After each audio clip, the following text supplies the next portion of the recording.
I'm going to introduce a new tool to you. This is the Solder Monster from StuMac. We use this more when we're working on guitar amp boards because they're bigger and because the components are a little different shape. Sometimes it's hard to fit that in this PCB holder. So we have this guy too. You can also install your wiring right here. But because of where this next step is located on the little board, I thought we would use this guy to give us a little bit more space because he uses alligator clips. In this instance, we're going to install our first transistor. Now, if you look, this transistor is like a half circle with a flat side, and it has 3 pins located on it. Well, on the board, you can see that it's a half circle right here. It's a half circle, but the 3 pins don't line up. So one thing that we have to do is we have to go in and actually bend the pins. Don't pull the pin, but bend the pin. So we take that middle pin and we very carefully get it started in a bent direction, and it actually needs to bend opposite of what I just did in the back direction toward the circle side of what you're doing. I just take my little tweezers and kind of give it a push.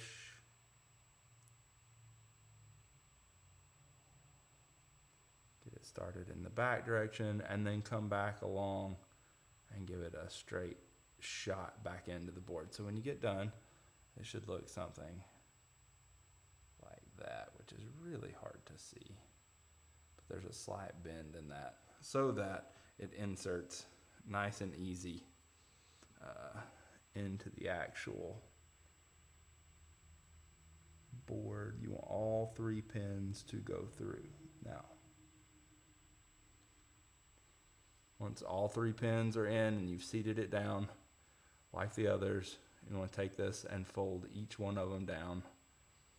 And be really cognizant of how you fold these this time. The transistor is your first component where your solder skills are going to be tested. You can't touch the transistor for very long. If you find that you feel yourself at all lingering on the transistor, then you need to stop and let the board cool. And I may have to do that during this, and that's okay, because it can't take a ton of heat. You'll ruin the transistor. So if you feel like you're lingering at all, stop, give it time to cool down before you continue on. We've had success, even with the high school students, in installing these transistors, so I don't think that it's anything outside of your realm of possible. Here, this one's going to be easier to see. That middle wire bent down. Don't think it's outside the realm of possible to be able to install these accurately and well, but just make sure that you're aware that you can't linger on these like you might linger a little bit on a resistor or some of those other capacitors and diodes. It's not good to linger on any of them, but these are just different beasts. So I'm going to stand up for this one and kind of twist around here to help you see, but so now I can position that board just about any way I really want to, because this is going to be about comfort.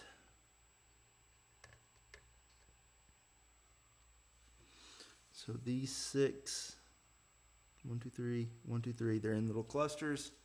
I would definitely make sure that solder was on the tip of the iron first. You don't want to like be lingering, like I said, anywhere with this one. So you can actually kind of load up the tip if you want to, and just kind of,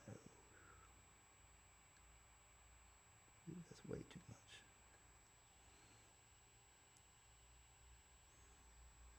up with just a little bit. I'm just barely giving that time to touch.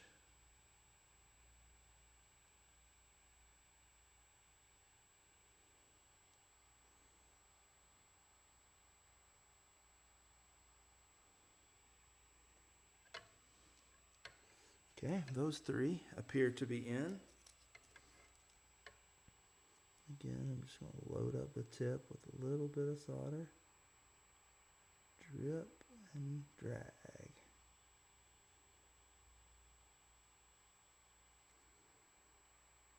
Drip and drag.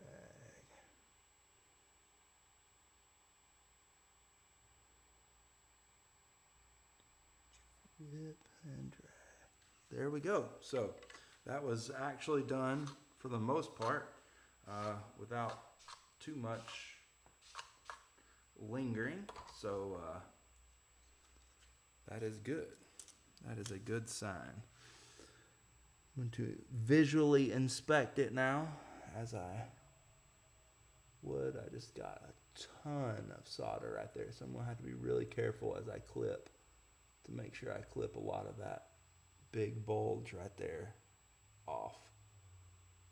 But I think most of it will come off. Now, as I look at it, I can tell this one right here, if you look at it,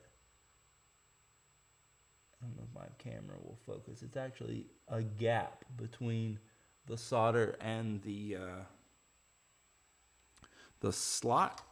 So I'm going to take my iron and just very quickly try to heat some of that solder and pull it back down into the socket. And I like that a lot better.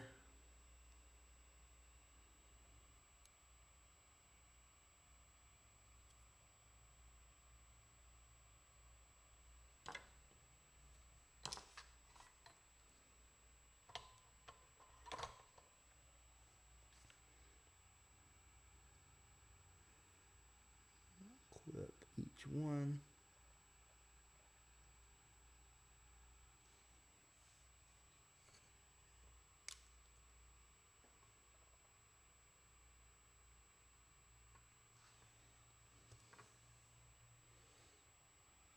Here's the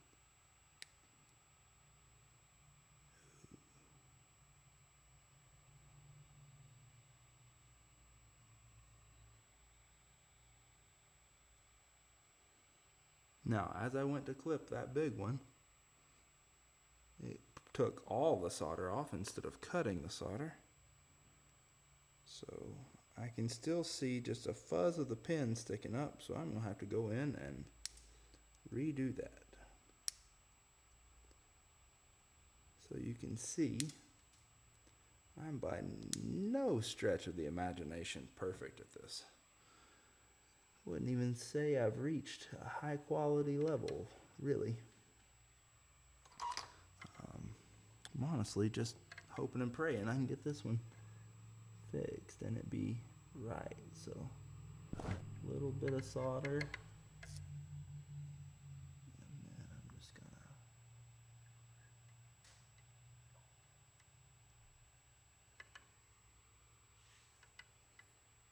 that actually looks like it will work. I'm really hopeful that it will. And I barely had to expend any heat signature on that, so there we go, transistors installed. And you'll never know if they work right until you actually test the microphone out. They are not wiggling. The little black transistors there, they're not wiggling, so that makes me feel confident that all three legs are in and good. So there you have it.